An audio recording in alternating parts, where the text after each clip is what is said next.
Assalamualaikum warahmatullahi wabarakatuh. Selamat pagi saudaraku semuanya dimanapun kalian berada.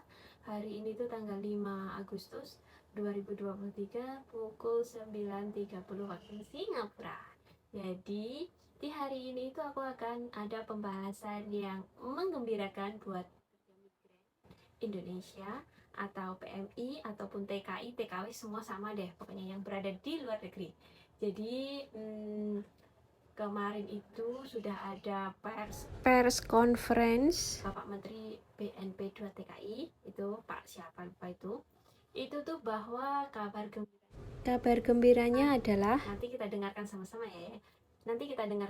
ya teman-teman. Jadi itu begini tuh, kemarin kita waktu lalu tahun lalu waktu pandemik atau apa ya, masih kemarin itu tuh kita dibisingkan, dihebohkan dengan perkara IMEI itu, harus masukkan IMEI itu kan meresahkan banget ya.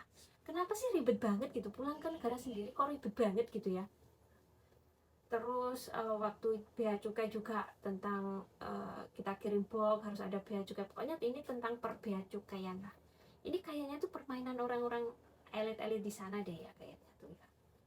Kok gregetan banget sih. Tapi sekarang ada kabar gembira buat kita semua. Apa itu?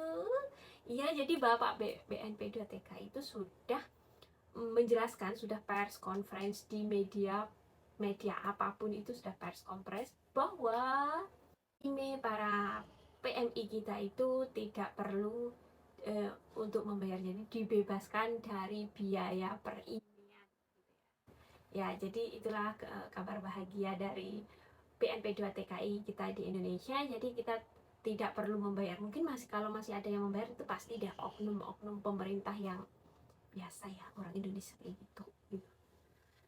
Ya bukan menjelekan sih, tapi memang kenyataannya begitu gitu. Jadi kita akan dengarkan pers conference dari Bapak BNP 2 TKI kita bahwa IMEI para PMI itu dibebaskan, tidak dipungut biaya alias bebas pajak, bebas semuanya. Oke, kita dengarkan ya. Yang kedua, Presiden setuju terkait pembebasan IMEI HP ya, milik pekerja migran Indonesia ketika dia tiba di tanah air. Nah, kendala pekerja migran tiba di tanah air kan itu berurusan dengan IMEI HP yang harus ya dirubah, kemudian juga berbiaya sangat tinggi. Presiden juga setuju khusus untuk PMI dibebaskan untuk IMEI impor handphone milik pekerja, barang-barang pengiriman milik pekerja migran Indonesia. Saya sebagai Kepala BP2MI fokus ke barang pengiriman milik pekerja migran Indonesia. Bahwa pada tahun 2022, bulan April tepatnya, BP2MI mengusulkan kepada pemerintah tentu agar ada peraturan yang mengatur secara khusus barang-barang milik pekerja migran Indonesia.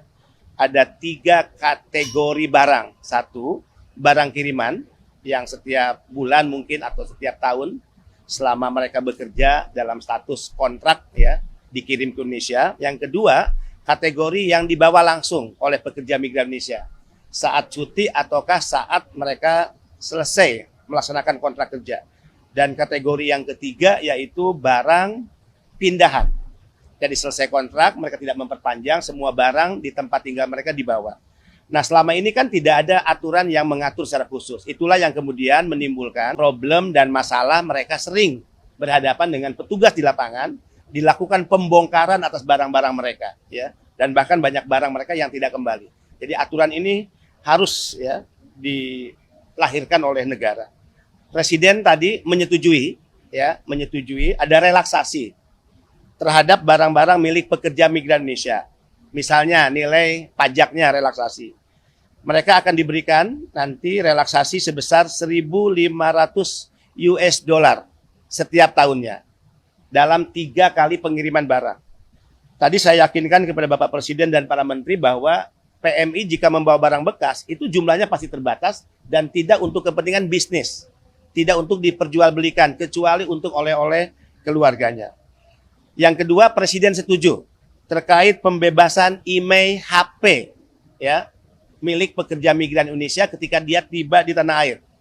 Nah, kendala pekerja migran tiba di tanah air kan itu berurusan dengan IMEI HP yang harus ya dirubah, kemudian juga berbiaya sangat tinggi. Presiden juga setuju khusus untuk PMI dibebaskan untuk email handphone milik pekerja. Oke, jadi itulah informasi yang aku berikan buat teman-teman TKI, PMI yang berada di luar negeri. Kalau di Indonesia mah terang-terang aja gitu ya. Jadi semoga informasi ini bermanfaat buat kita semua. Jadi kalau kita pulang tuh nggak usah takut. Ayo kita mudik, ayo kita mudik, ayo kita mudik. Oke, informasinya cukup sekian. Wassalamualaikum warahmatullahi wabarakatuh.